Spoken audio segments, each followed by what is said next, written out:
Olá, sejam todas muito bem-vindas a mais um encontro, a mais uma aula aqui da nossa imersão de Strava 40. Me conta, criatura de Deus, como que você acordou hoje pela manhã? Você acordou bem? Você acordou animada? Você acordou descansada? Me conta outra coisa também, já fez seu treininho de hoje? Já tomou seu café da manhã? Olha, eu já fiz tudo isso e já estou aqui prontíssima para dar o meu melhor para vocês. Agora, outra pergunta também muito importante que não quer calar. Criatura de Deus, você já assistiu a nossa aula 1? Olha, se você ainda não assistiu, não era nem para você estar aqui na aula 2. Vou pegando as suas orelhas, tá? Por quê? Porque é muito importante que você entenda os conceitos da aula 1 para que você chegue aqui na aula 2 e possa compreender da melhor forma possível a nossa aula 2. Então, lá na aula 1, eu te contei o que são hormônios, te falei como que os hormônios impactam o teu corpo como um todo, a tua saúde física, a tua saúde mental, o teu emagrecimento, a perda da tua gordura abdominal, como eles impactam o sono, o humor. Olha, eu te falei tudinho, tintim por tintim. Falei quais são os hormônios mais importantes aí quando nós pensamos em saúde da mulher, 35 mais, 40 mais. E hoje a gente vai entrar numa parte um pouquinho ainda mais técnica, tá? Mas isso não quer dizer que vai ser uma aula chata, não. Pelo contrário, tá? Eu prometo não falar nutricionês. Por quê? Porque nós vamos falar sobre exames bioquímicos, tá? Exames de sangue, né? Eu vou logo aqui compartilhar com vocês a minha tela para que este nosso bate-papo ele possa ficar o mais didático possível e você possa entender e você possa compreender melhor, né? Todos os conceitos e isso vai te ajudar muito no teu dia a dia, tá? Então, o tema da nossa aula de hoje, né, é seus exames estão normais, mas você não está. E agora, né? Então, quem nunca, né, estava lá cheia de sintomas, sentindo cansada, fadigada, cabelo caindo, unha fraca, aí vai lá no profissional da área da saúde e escuta, tá tudo bem. Não, mas tá tudo bem aqui, tá tudo bem, mas eu tô me sentindo péssima, né? Aliás, ontem mesmo, né, eu estava analisando os exames de sangue de uma paciente minha, e daí eu vi que a ferritina dela estava super baixa, né, mas muito baixa mesmo.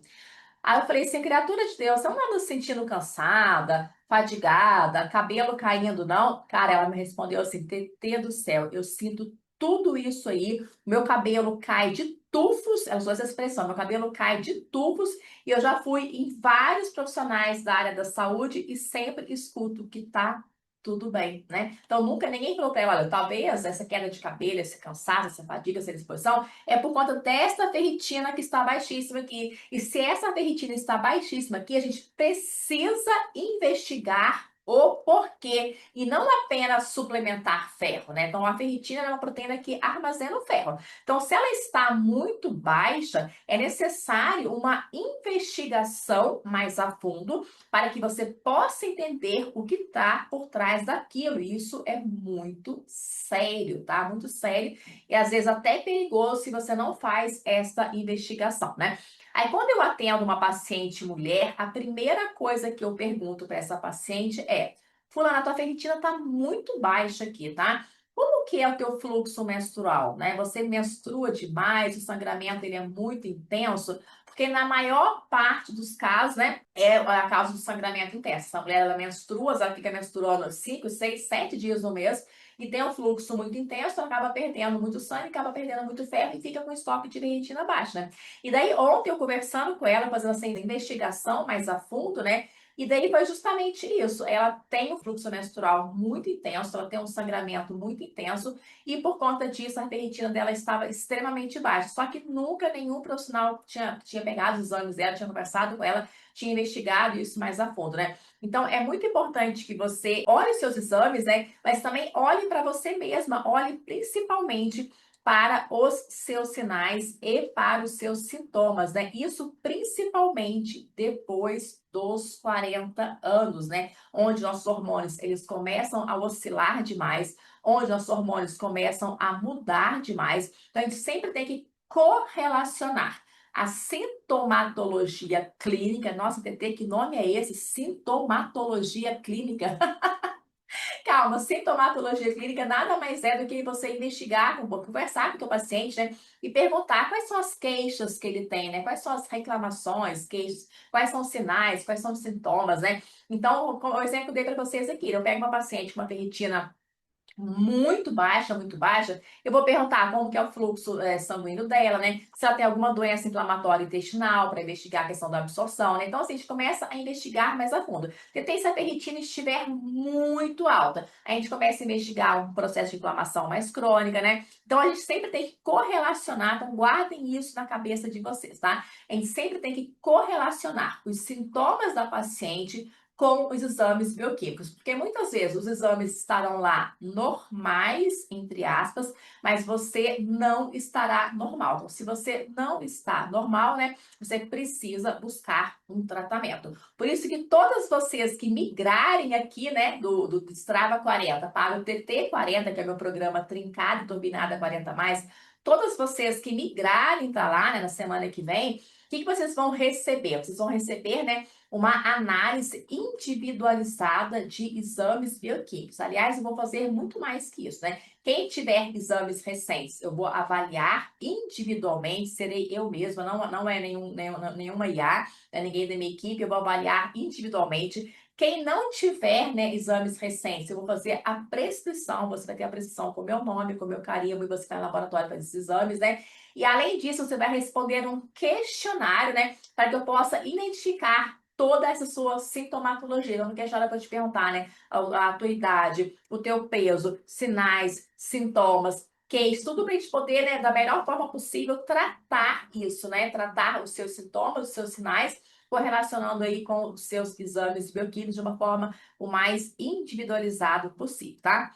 E por que que o 40 mais é um divisor de águas? Porque mais do que nunca nós precisamos fazer exames, né? Porque que mais do que nunca a gente precisa ficar de olho aí por conta daquela queda hormonal progressiva que acontece no nosso corpo logo na perimenopausa. Na aula de ontem, acho que eu expliquei para vocês que tem uma diferença muito grande, né, de perimenopausa, de menopausa, né?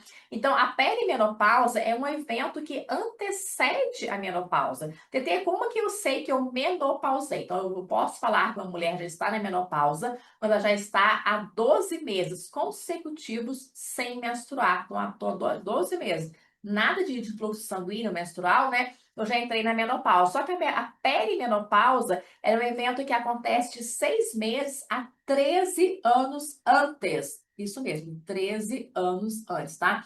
Então, se a gente considerar que a menopausa acontece por volta dos 48 a 50 anos, nós podemos dizer que a maior parte das mulheres, a partir dos 35 anos, né, já estarão ali na perimenopausa, já começa aquela oscilação hormonal muito brusca. E com isso, a gente vai começar a ter vários sinais e sintomas correlacionados, né? Como principalmente uma dificuldade maior de perder gordura corporal, uma dificuldade maior de ganhar massa muscular, né? A gente vai ter alterações nas nossas emoções, no sono, na libido. Então, tudo isso sofre alteração aí dessa oscilação hormonal muito brusca que nós temos, né? Então, como eu falei para vocês, então, assim, a perimenopausa, ela pode acontecer até 13 anos antes, né?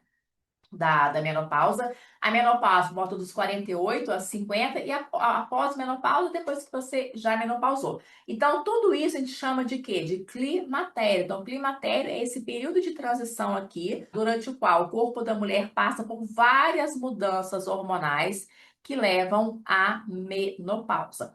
Aí aqui eu trouxe para vocês um gráfico bem interessante de um artigo científico, né? que ele mostra ali a correlação da queda do estrogênio, né, com o avançar da idade e o que que pode, não quer dizer que vai acontecer, tá? Calma, criatura de Deus. O que que pode acontecer, tá? Então vamos lá.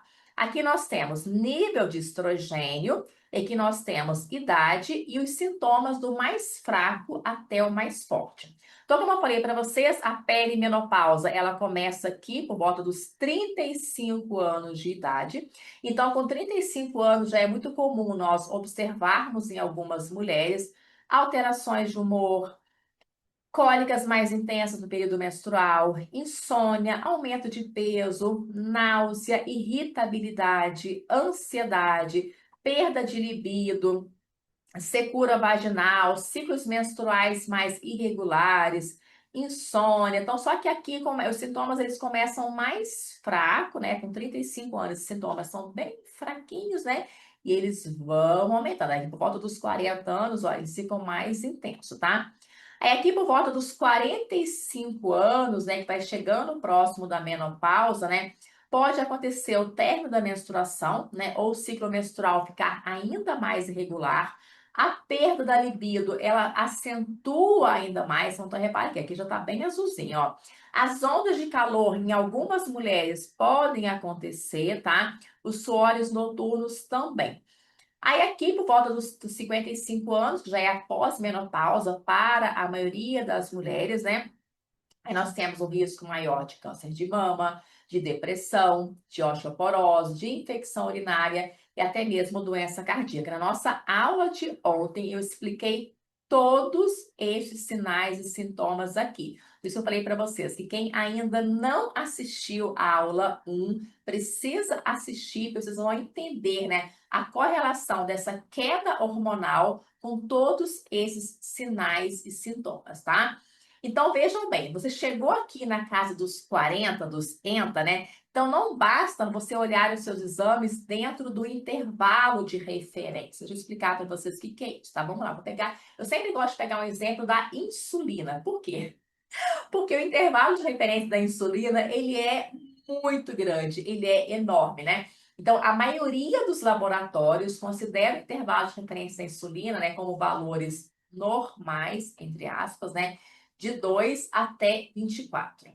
Gente, presta atenção. Acho até que a pessoa mais leiga do planeta, se pegar uma pessoa leiga, pegar, sei lá, minha mãe, que é uma pessoa leiga, uma pessoa humilde, né? Falar, mãe, você acha normal aqui? Não quer dizer que uma mulher que tem uma insulina de 2, uma mulher que tem uma insulina de 24, elas podem estar dentro do mesmo balaio, do mesmo nível de saúde? Obviamente que não, né? Então, por isso que, para alguns exames, né, eu não quero que vocês fiquem se atentando somente ao valor de referência, ao intervalo de referência, e sim para os valores ideais de saúde, né? Então, lembra da classificação da OMS. Saúde não é apenas ausência de doença, saúde é o completo bem-estar físico, social e emocional. Por isso que olhar só para os exames de uma forma muito assim muito superficial, né? Não é indicado, principalmente após os 40 anos, tá? Então, após os 40 anos, quais são os hormônios que a gente precisa ficar de olho, tá? O estrogênio, que eu já falei para vocês, que é o principal hormônio do corpo da mulher, tá? A progesterona, o FSH e o LH. Calma, não são apenas esses, né? Hoje eu vou pegar alguns exames aqui e vou trazer para vocês, tá? Porque se eu fosse falar de todos os exames aqui, essa aula ia durar umas 5 horas, ia ficar uma aula muito, até para vocês, muito cansativa, né? Então, eu quero pegar os principais aqui, eu quero que vocês fiquem de olho, que vocês observem, tá? Então, aqui nós temos estrogênio, progesterona, FSH e o LH. Então, o que que acontece? O estrogênio, ele é um hormônio que está totalmente relacionado com o nosso humor, com a qualidade do nosso sono, com a nossa libido, com a qualidade da nossa pele. Por quê? Porque o estrogênio ele influencia na produção de colágeno, né? O estrogênio está relacionado com o acúmulo de gordura abdominal na redistribuição. Então, quando esse estrogênio ele começa a cair demais, né? Você vai começar a ter uma tendência maior a concentrar mais gordura em região abdominal. TT, quais são os valores de referência do estrogênio? Eu não coloquei aqui. Por que que eu não coloquei aqui, criaturas de Deus? Porque o estrogênio, né, e outros também, progesterona, né, são hormônios que é muito importante que você olhe o valor de referência, mas dependendo da época do mês que você fez os seus exames de sangue. Então, por isso que é muito importante que você saiba o dia que você menstruou, tá? Ah, eu menstruei no dia tal. Para você entender se o dia que você fez o seu exame de sangue, você estava na fase lútea, você estava na fase ovulatória. Então, é muito importante. Então, o estrogênio, você vai ter que olhar lá, né, o seu valorzinho de acordo com o dia do mês que você fez o exame de sangue e identificar. TT do céu, mas eu não menstruo mais, né? Eu coloquei um dia, eu tomo anticoncepcional de uso contínuo, eu não menstruo mais. Então, infelizmente, vai ficar muito difícil de realmente identificar se a sua produção de estrogênio ela está assertiva ou se ela já está caindo demais, ou já está aí muito próxima, né, da menopausa.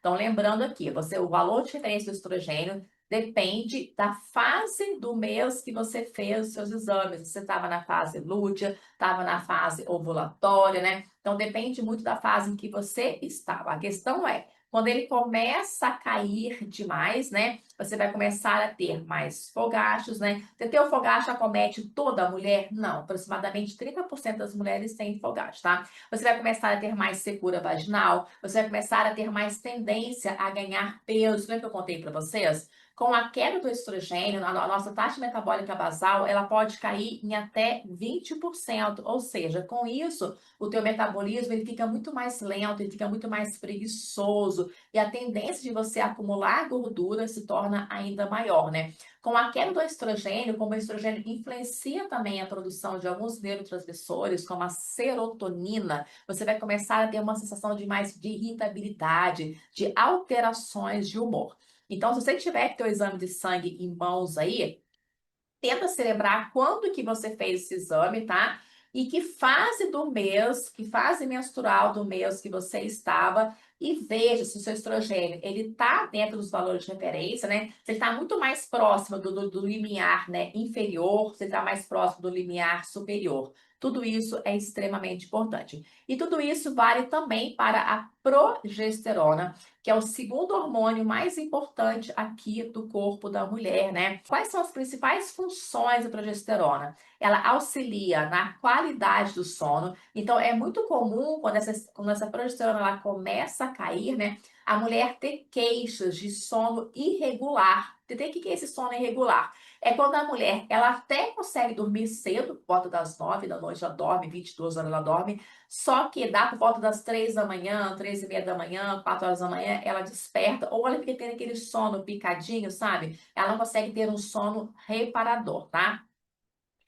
Uma das funções da progesterona é controlar aqui a ansiedade, retenção de líquido, né? E equilíbrio emocional. Ou seja, se eu tenho uma queda muito brusca da progesterona, é normal que eu fique mais inchada, é normal que eu fique mais ansiosa. A TPM, ela dispara. Fala que um dos principais sintomas, um dos principais queixas, né? De mulheres 40 a mais é TT do céu, a minha TPM parece que está cada dia pior. E não é coisa da cabeça da mulher, né? Porque, como eu falei para vocês ontem, né? Então, as pessoas têm medo de ficar assim, ah, isso é besteira, ah, isso é coisa da sua cabeça. Então, isso não é coisa da cabeça, isso não é besteira, né? Isso é realmente uma questão hormonal, tá? Outros dois hormônios que é bem importante de você avaliar aí nos exames bioquímicos de acordo com a fase do ciclo que você estava, tá? É o FSH e o LH, que são dois hormônios que vão aumentar quando o ovário para de responder, ou seja, já indicam aí uma transição para a menopausa. Então, o FSH acima de 30 já sugere que você está cada vez mais próximo aí da menopausa. Então, lembrando, esses dois hormônios também aqui, você precisa olhar os seus exames e se lembrar da qual fase do mês que você havia feito os seus exames bioquímicos, certo? Testosterona. Chegamos agora num hormônio extremamente polêmico nos dias atuais. Por que polêmico nos dias atuais, né?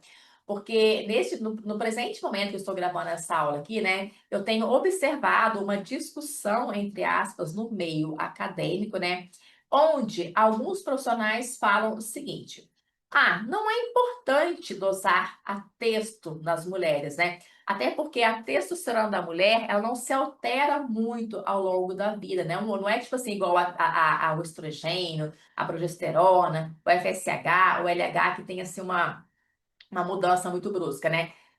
Então, eles falam que você não precisa dosar esse hormônio porque ele não vai ter uma alteração muito brusca ao longo da vida.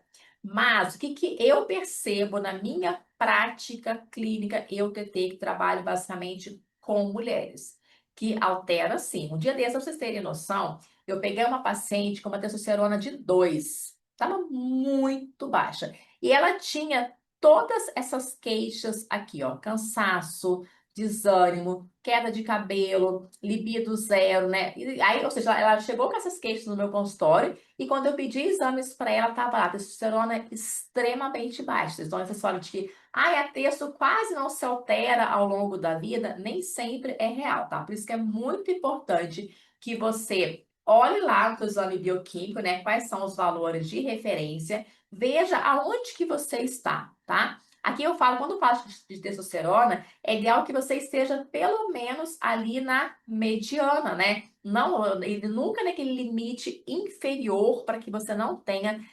cansaço, queda de cabelo, perda de libido, tá? Então dá uma olhadinha lá e veja aonde que você se encaixa, tá? Quais são outros marcadores que eu quero que você fique de olho a partir de hoje também? Porque são importantes aí para o seu metabolismo, são importantes para a sua saúde mental, são importantes para a sua saúde física e são importantes também para o teu emagrecimento e para a perda da gordura abdominal. A vitamina B12, a vitamina D, a ferritina e a função tireoidiana, T3, T4 e TSH. Vamos começar falando aqui da vitamina B12. Por que que ela é tão importante, principalmente para a mulher 40 a mais? Porque ela está intimamente relacionada com o nosso metabolismo energético, ou seja, se você tem uma queda muito grande da B12, é comum se sentir fadiga, cansaço, indisposição. A vitamina B12 também está correlacionada com a nossa saúde, com a saúde da nossa memória, com o nosso foco, com a nossa concentração, com o nosso sistema nervoso. Então, fala, quando a vitamina B12 ela está muito baixa, é quando principalmente a mulher 40 a mais começa a ter o que a gente chama de névoa mental. Ela passa a se esquecer de tudo, ela começa a ficar mais desatenta, ela começa a esquecer de coisas básicas do dia a dia dela. TT, quais seriam os níveis saudáveis de B12 para uma mulher 40 a mais? Acima de 500. Vamos colocar ali que se você conseguir manter a tua B12 entre 500 e 600, tá maravilhoso. E todos os dias eu analiso exames bioquímicos de pacientes minhas, eu vejo lá uma B12 no limite inferior, 180, 185, 200, né? Então, quando você pega um exame laboratorial, a B12 ela fica mais ou menos entre 180 a 900, né?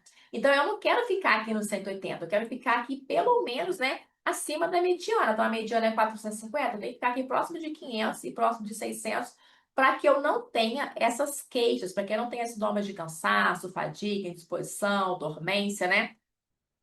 A vitamina D é outra vitamina que é essencial, que é primordial para a mulher 40 a mais, tá? A vitamina D, além de ser considerada uma vitamina, né? Ela também tem um papel hormonal, ela tem um papel crucial no nosso metabolismo, no nosso humor, na nossa imunidade e na nossa saúde óssea. Lembra que na aula passada eu contei para vocês que a mulher 40 a mais, né, ela tem um risco muito grande de ter osteopenia e osteoporose, e que o risco de morte da osteoporose é similar ao câncer de mama, né?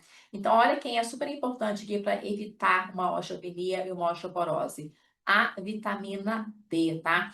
Aí, quando você vai lá olhar seus exames laboratoriais, né, exames bioquímicos, eles colocam assim, valores de referência, acima de 20 está ideal. Sim, acima de 20 é só para você não ter raquitismo. acima de 20 só para você não ficar doente, né? Só que a gente não quer apenas não ficar doente, a gente quer viver a nossa máquina aqui, né? A nossa máxima potência. Então, para mulheres 40 a mais, eu sempre vou indicar aqui uma vitamina D entre 40 e 60. Lembra que eu falei para vocês que os hormônios, né, o estrogênio, a progesterona, o FSH, o LH, depende do ciclo menstrual, né? Você tem que decorar o dia que você fez o exame e olhar lá na sua agendinha em que ciclo que você estava, que fase você estava. As vitaminas não precisam, tá? Elas vão ter sempre esse valor fixo aqui, certo? Ferritina. Lembrei do caso da paciente ontem, que ela estava com a ferritina super baixa, se queixando de uma queda de cabelo absurda, absurda, né? E o médico falando que estava tudo normal, não tá tudo normal, não precisa suplementar, não, né? E sequer estava investigando a causa da queda de cabelo dela. Então, ferritina eu não coloquei aqui, mas eu gosto de valores de ferritina para mulheres entre 70 e 150, tá? Então, decora aí, entre 70 e 150. Aí agora, outros marcadores que eu considero super importantes para a saúde da mulher 40 a mais, e principalmente nós falamos em emagrecimento, perda de gordura, né? Cansaço, indisposição, você precisa olhar a sua função tireoidiana. T3, T4, TSH. Para além disso, se você é uma mulher 40 a mais, é ideal que a sua ginecologista te peça, além de exames de sangue, né? Que ela te peça também uma ultrassonografia de tireoide. Se você é mulher 40 a mais, nunca fez essa ultratireoide, peça com carinho para a sua gineco que ela faça esse pedido para você, tá? Porque é muito importante para a gente detectar possíveis nódulos, né? Possíveis cistos aqui na sua tireoide, tá? Então aqui a gente tem que olhar sempre os três e nunca apenas só o TSH. Por quê? Porque mesmo com o TSH ok, né? O T3 pode estar baixo, isso também pode levar a metabolismo lento, cansaço, ganho de peso. Então, diariamente, quando eu pego o exame das minhas pacientes, eu olho lá os três marcadores, é o mínimo, tá? T3, T4 e TSH. Aí aqui eu não coloquei os valores, porque são vários valores lá, depende muito da idade, né? E aqui nós temos mulheres de todas as idades. Então, olha o seu exame bioquímico, né? E lembre-se, é interessante que você, aqui na função tireoidiana, né? O TSH, por mais que alguns laboratórios falam que normal é até quase 5, né? 4,5, 4 alguma coisa, tente ficar com TSH em torno de 2 ali, tá? 2 a 2,5. Insulina. Ai, meu Deus do céu. Chegamos aqui num dos hormônios que mais impacta, que mais trava o emagrecimento. Por quê? Porque a função da insulina, primeiro, o que que é a insulina? A insulina é um hormônio que é produzida onde, TT? Pelo nosso querido e amado pâncreas, né? Então, toda vez que você faz uma refeição muito rica em carboidratos, toda vez que você come carboidratos, né? O pâncreas ele vai produzir insulina para liberar essa insulina, porque o papel da insulina é ser um transportador de glicose. Então, a insulina ela se liga que é a glicose, tira a glicose da corrente sanguínea e envia lá para as células, né? O problema é quando você começa a produzir insulina demais, porque você está comendo carboidrato demais, né? Isso vai gerar um acúmulo de gordura abdominal, ou seja, insulina alta é igual dificuldade de emagrecer, igual acúmulo de gordura abdominal e mais fome e mais compulsões. Aí, como eu falei para vocês, é muito comum você olhar lá o exame de sangue e tá lá como valor de referência 2 a 24. Só que a gente não quer estar nesses valores aí. A gente quer estar entre 2 a 8 para que a tua insulina não prejudique o teu emagrecimento, para que a tua insulina não te coloque em risco aí de ter uma diabetes ou ter outras doenças crônicas, tá? Então, olha teu exame aí, criatura de Deus. Veja se está entre 2 e 8. Olha, tô de olho em vocês, hein? Cortisol, outro hormônio que impacta diretamente o emagrecimento e o acúmulo de gordura, principalmente onde? Em região abdominal. Então, o cortisol, ele é um hormônio produzido pelas glândulas suprarrenais, né? E que ele é ideal que ele esteja em equilíbrio. A gente não pode ter cortisol de mais e nem cortisol de menos, né? Só que nós sabemos que o estresse crônico leva ao excesso de cortisol. E o excesso de cortisol leva a mais gordura abdominal, mais ansiedade, mais insônia e mais inflamação. Eu tenho certeza, se eu estivesse numa sala com vocês aqui agora, né, e falasse assim, levanta a mão todo mundo que se considera uma mulher estressada. É 90%. Eu coloco essa pergunta na minha anamnese dos meus pacientes, né? Você se considera uma pessoa estressada? Pouco, médio, muito. A maioria ou é médio ou é muito. Eu acho que quase ninguém responde pouco, né? Ou seja, se você vive constantemente estressada, você já sofre de um estresse crônico. E esse estresse crônico leva a uma produção crônica também em excesso aqui de cortisol. E isso vai prejudicar aí o teu emagrecimento, vai prejudicar a perda de gordura abdominal, leva também a um sono ruim, leva aquele cansaço de manhã, leva aquela fome desregulada. Então, você é aquela pessoa que às vezes você até dorme de noite, dorme ali 8 horas, mas já acorda cansada, acorda com fome, né? Acorda ansiosa. TT, como que eu faço para poder medir o meu cortisol? Então, nós temos duas formas básicas. Na verdade, nós temos três, mas vou falar de apenas duas aqui, que são as duas mais importantes, tá? Então, você pode medir o seu cortisol sérico, ou seja, o cortisol aqui da sua correntezinha sanguínea, tá? Você pode medir de manhã, geralmente os laboratórios medem entre 7 a 9 horas, é quando o nível de cortisol deveria estar mais alto de uma forma fisiológica. No laboratório que eu frequento aqui em Brasília, eles costumam medir sempre 8 horas da manhã. Então, quando eu prescrevo exame para alunos de pacientes de Brasília, né, eu falo, olha, eu chego no laboratório 8 horas da manhã, porque é o horário que ele vai dosar o teu cortisol, tá? Então, esse cortisol sérico, né? Então, a referência laboratorial sempre vai ser de 6 a 23, só que a faixa ideal para a mulher 40 a mais é de 14 a 19, tá? Então, abaixo de 14 também não é interessante. É que eu falei para vocês, o cortisol é um hormônio que ele tem que estar em equilíbrio, nem de mais, nem de menos. Então, cortisol muito baixo, né, pode sugerir ali um risco de fadiga adrenal. Um cortisol muito alto pode indicar um estresse crônico, sono ruim, né? E uma dificuldade maior de perder peso e perder gordura abdominal. Então, a primeira forma de vocês investigarem o cortisol é através do exame de sangue. Você vai lá no laboratório de manhã, dosou ali, ok, tá? Eu gosto e ao mesmo tempo eu não gosto. Porque vai que justamente naquele dia você está mais estressada, você saiu de casa correndo, você pegou trânsito, alguém quase bateu no teu carro, teu filho te estressou de manhã, teu marido te estressou. O teu cortisol já vai estar alto pela manhã, tá? Então, por isso que eu falo que eu gosto, ao mesmo tempo eu não gosto. Talvez eu goste mais do cortisol salivar, isso mesmo, da saliva. Por quê? Que você consegue medir ele ao longo do dia, de manhã, de tarde, de noite, você consegue avaliar ali o ritmo natural. Então, ele é muito bacana para você investigar uma fadiga adrenal, um burnout, né? Porque eu tenho pegado de paciência com burnout absurdo e distúrbio do sono, tá? Aí aqui, né, de manhã, se você for dosar o teu cortisol salivar, ele vai estar alto se estiver entre 13 a 24. No meio-dia, ele vai ter uma queda moderada. No fim da tarde, ele vai estar mais baixo. E à noite, o ideal é que ele esteja abaixo de 5, tá? Então, eu coloquei um alerta aqui, ó. Se você acorda cansado e precisa de café para funcionar e sente muita fome de noite, vale investigar aí o cortisol com um olhar mais atento, tá? É normal você querer acordar de manhã e tomar um cafezinho, né? Às vezes esse café é até uma questão de hábito. Eu sou assim, eu acordo de manhã, eu vou logo lá tomar minha xicrinha de café, porque eu tô acostumada, eu tô habituada, já faz parte de um ritual. Mas se você que é a pessoa fala, TT no céu, só consigo funcionar durante o dia se eu tiver abaixo de cafeína. Então, opa, isso não tá normal, tá? E principalmente, TT do céu, à noite eu quero comer feito uma capivara raivosa. Você precisa dosar o seu cortisol, certo? Então, o que eu quero que vocês entendam aqui, ó?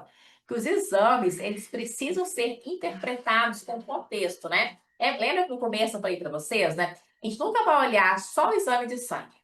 Nunca. A gente vai fazer eu falo para as pacientes que eu gosto de fazer um cruzamento de dados, né? Então, o que eu faço com as minhas pacientes? Eu vou lá e peço para ela responder uma anamnese. Aí, nessa anamnese, eu reviro ela do avesso.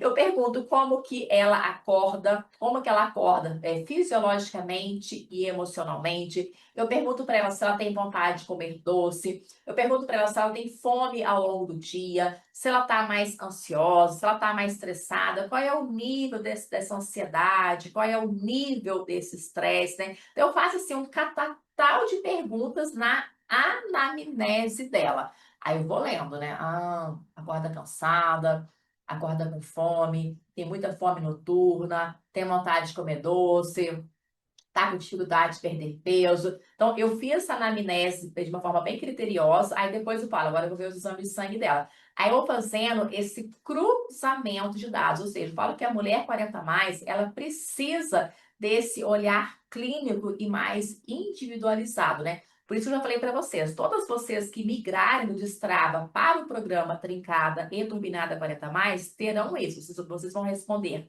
uma anamnese individualizada, onde eu vou te conhecer mais a fundo, saber quem você é, qual é o teu peso, qual é a tua idade, o que você faz, o que você come, entender todos os seus sinais, os seus sintomas. Depois eu vou olhar lá os seus exames bioquímicos, né? E vou fazer esse cruzamento de dados, né? Aí, com base nisso, eu posso te prescrever, né, tanto suplementos quanto manipulados de uma forma individualizada para tratar de forma aí mais assertiva, né, os seus sinais e sintomas e fazer com que com isso, né, você consiga perder peso de uma forma mais assertiva e principalmente perder gordura em região abdominal, tá? Então vamos lá, coloquei aqui alguns sinais de alertas, tá? Então, mesmo se seus exames estiver normal, tem meu exame tá normal. Mas se você sente um cansaço constante, já acorda cansado, né? Porque, gente, vamos lá, é muito comum, né? Se você é uma mulher tipo eu, multitarefas, né, que é mãe, esposa, dona de casa, empreendedora, no final do dia é normal você estar sentindo um leve cansaço. Você não é um robô, você não é um robô, né? Mas sentir muito cansaço todo dia, já acordar cansada, isso não é normal. Dificuldade de emagrecer, mesmo fazendo uma dieta com balanço energético negativo, também não é normal. Ter um sono leve ou um sono desequilibrado também não é normal. Queda de cabelo excessiva, igual a minha paciente falou, ter cai tufos, não é normal. Libido muito baixo, às vezes você está super bem no teu relacionamento, não tem nada de errado no teu casamento, você ama teu marido aí, e ainda assim não sente mais tesão nenhum, não é normal. Oscilação de humor, ora tô triste, ora tô feliz, ora tô estressada, também não é normal. Fogachos e suor noturno, isso são indicativos bem fortes aí de chegando próximo da menopausa, tá? E ganho de gordura, principalmente em região abdominal, está totalmente relacionado com desequilíbrio de insulina e desequilíbrio de cortisol, tá? Então, não aceite está tudo normal quando você sente que não está, porque você e teu corpo merecem ser ouvidos aí e ser entendidos com o respeito que essa fase exige, certo? Por isso que hoje eu vou dar mais um presente para vocês aqui, tá? Comenta lá no post da aula 2 o que mais te marcou e o que fez sentido para você nesta aula, que eu vou ler todos os comentários, eu vou escolher um comentário para ganhar aí uma análise individualizada de exames bioquímicos, tá? Então você vai poder mandar para mim os seus exames e mandar ainda, eu vou te mandar, na verdade, quando eu escolher lá, minha equipe vai entrar em contato com você, vai pedir seus exames. Se você não tiver, eu vou te prescrever exames, tá? Vou te mandar também uma anamnese bem detalhada, tá? Aí, com base nesse olhar criterioso para os seus exames, né? E na anamnese, eu vou conseguir te orientar de uma forma ainda mais assertiva e direcionada, certo? Então, é isso. Espero que vocês tenham gostado dessa aula de hoje. Amanhã tem mais. Isso mesmo, amanhã a gente vai falar como que o intestino impacta no emagrecimento e, sobretudo, na perda da gordura abdominal. Então, não falte a aula de amanhã, não deixe de assistir, tá? E não deixe, obviamente, de colocar em prática, porque, afinal de contas, informação sem execução é ilusão. Então é isso, muito obrigada pela tua companhia, obrigada por ter estado aqui comigo nessa manhã. Fique com Deus, a gente se vê amanhã às 7 horas. Tchau, tchau.